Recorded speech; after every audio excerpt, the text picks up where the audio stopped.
आपले खूप खूप स्वागत आहे.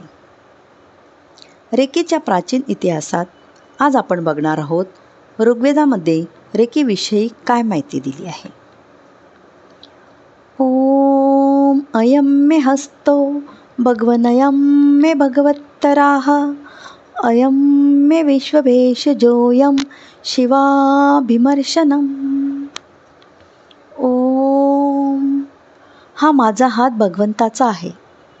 हा माझ्या जीवनात शुभता आणतो. हा माझा हात जगाच्या सर्व रोगांवर उपचार करणारा आहे, जो शिवाच्या स्पर्शाने पवित्र आहे. माझा हात भाग्यवान आहे. माझा हात औषधांनी भरलेला आहे.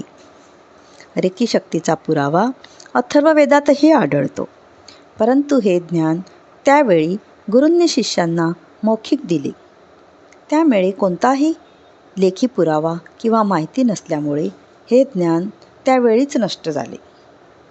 परंतु 2500 वर्षापूर्वी महात्मा बुद्धांनी आपल्या अध्यात्म आणि योगाच्या बळावर हे ज्ञान पुन्हा मिळवून आपल्या शिष्यांना दिले आणि लुप्त झालेली रेकी शक्ती जागृत करून जगाचे कल्याण केले.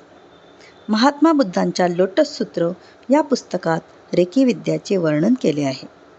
महात्मा बुद्धांच्या शिष्यांसोबतच हे ज्ञान तिबेट आणि चीन मार्गे जपानमध्ये पोहोचले आणि त्यावर पुन्हा सर्च करण्याचे काम डॉक्टर मिकाऊ उसई यांनी केले.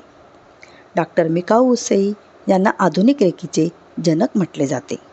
पुढच्या भागात आपण बघूया डॉक्टर मिकाऊ उसई यांनी रेकीचा प्रचार प्रसार कशा प्रकारे केला आणि जगाच्या समोर पुन्हा नव्याने रेकीचा परिचय कसा करून दिला हे बघूया. धन्यवाद धन्यवाद धन्यवाद.